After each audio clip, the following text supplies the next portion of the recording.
No secret who billionaire tech entrepreneur Elon Musk is supporting for president this year, but how the SpaceX and Tesla CEO's efforts to boost former President Trump waded into potentially illegal territory. That's what's being alleged by a group of former Republican DOJ officials who penned a letter to Attorney General Merrick Garland this week, accusing Musk's super PAC of possibly violating election laws by offering payments to registered voters in swing states for signing a petition in support of the First and Second Amendments. Now, those who sign are offered $100 payments plus an additional $100 for each registered voter they refer.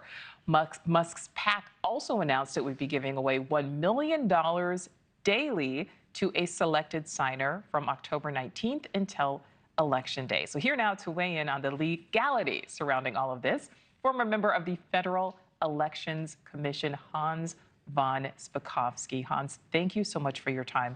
I know you wrote an article about this. Before we talk about the legality, how significant do you think it is that this group of Republican lawyers and officials is urging federal investigators to look into this PAC for allegedly violating election laws by offering these payments?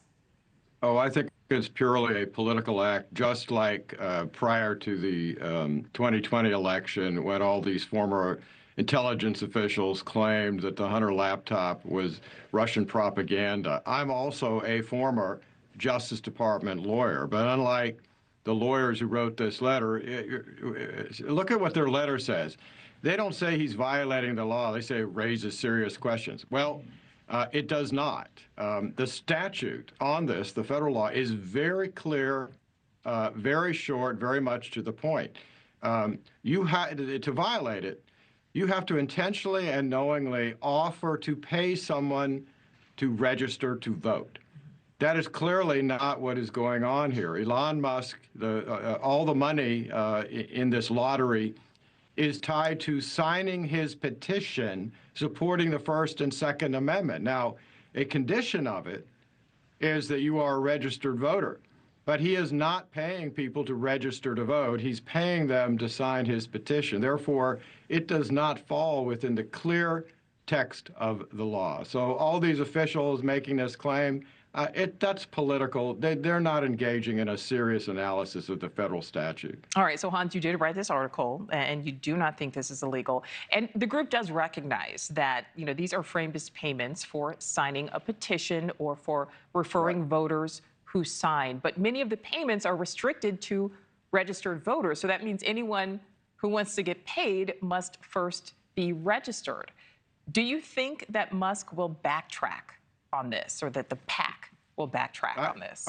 I don't think so, because I think his lawyers very cleverly designed this to avoid the statute. And I would tell you that if what Elon Musk is doing against the law, which it isn't, then numerous pollsters, campaign consultants, and others have been violating the law for years. Because, as you know, what do? They convene focus groups of registered voters. They pay them to give them their opinions on issues, on their candidates, et cetera.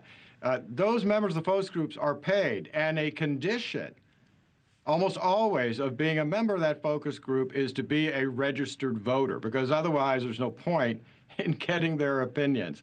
That doesn't break the law either, but all those officials who are saying, oh, what Musk is doing is breaking the law, they're also saying that all these focus groups are also breaking the law, and that's an absurd result. You certainly bring up a good point, and we certainly know that Elon Musk can afford some very good lawyers to make sure that they are getting into the weeds on this.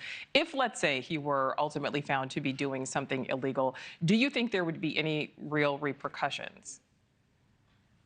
Well, I just don't think that would happen. Now, the problem is, I don't trust this Justice Department to actually do an objective, non-political assessment of the law. Merrick Garland has weaponized this department in a way we have never seen before in order to use prosecutions for political objectives. But I'm telling you, as a former DOJ lawyer, and my job there was helping to enforce our federal voting laws, this does not meet, what Elon Musk is doing does not meet the very strict and very clear language of the statute. So I can tell you, any prosecution initiated by the Merrick Garland Justice Department, that would be a political prosecution, not one based on an objective view of the law. Thanks for watching. Go to joinnn.com to find NewsNation on your screen. And don't forget to click the red subscribe button below to get more of NewsNation's fact-driven, unbiased coverage.